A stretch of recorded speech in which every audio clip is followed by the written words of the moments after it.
Sir TRS party నుంచి పీర్లఘట్టం దగ్గర రావడం జరిగింది. మిత్రులారా, ఈ పీర్ల పండుగ అంటేనే హిందూ ముస్లింలు ఐక్యతగా చేసుకునే గొప్ప చరిత్ర గల పండుగ. ఇది కొంతకాలం నుంచి కనుమరుగైపోయింది.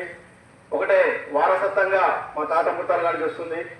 ఒకటే లక్ష్యం, ఎలాంటి దీనికి వనరు లేకున్నా, ఎలాంటి ఆదాయం లేకున్నా, మేము గోలు పెట్టి అడగకుండా కానీ సొంత డబ్బులతోని హుజూర్ పట్టణంలో గొప్పగా ఈ పీర్ల పండుగ నిలబెట్టాలని చెప్పి ఉద్దేశంతోనే ఈ పీర్ల పండుగని కొనసాగిస్తున్నాం.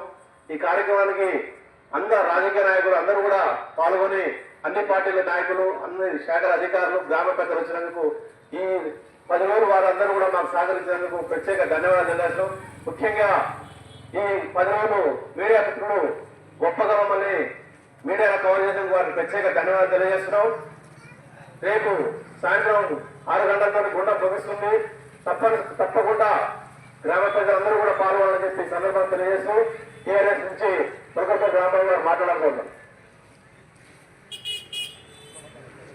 ఈ ఓమరం పండగ అనేది సైదా మేస్త్రి దీన్ని దశాబ్ద కాలం నుంచి కూడా ఆయన సొంత వనరులతో ఈ వ్యవసాయాన్ని జనాలకి ప్రతి ఒక్కరు కూడా అందుబాటులో ఉంటూ ఈ పీర్ల దేవుడు అనేది అనే విధులతో సీమెత్తుకుంటూ అభివృద్ధి కార్యక్రమం చేసుకుంటూ అన్ని పార్టీలు వారిని ఆహ్వానించి అందరూ కూడా మంచిగా పీర్ల స్వామిని, అది కులం మతం లేకుండా అన్ని పార్టీలను ఆహ్వానించి మంచిగా చేస్తూ పీర్ల స్వామిని నడిపిస్తుంటూ ఈ సందర్భంగా మేము అందరూ కృతజ్ఞతలు తెలుపుతున్నాం.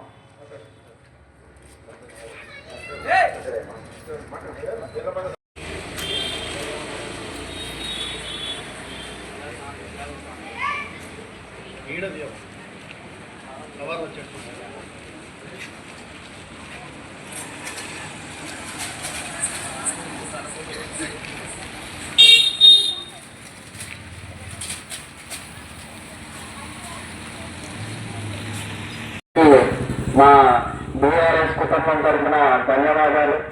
కుల మతాలకు అతీతంగా వాళ్ళ సాంప్రదాయాలను ఎన్నో దశాబ్దాలను నడిపించుకుంటూ ఈ నేటి సమాజానికి పీర్ల పండుగ అంటే తొలగిపోయిన తెలియజేస్తున్న వంటి సైదా మిశ్రీ గారికి మా నిండు హృదయపూర్వక వందనాలు తెలియజేస్తున్నాను.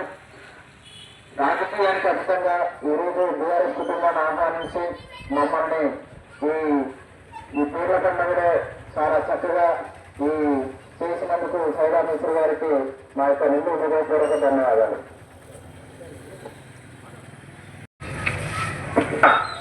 మిత్రులందరూ కూడా పక్కన పానకం ప్రసాదం తీసుకోవాలని చెప్పి సందర్భంగా తెలియజేస్తారు. పక్కన పానకంలో ప్రసాదాలు తీసుకోండి. పక్కన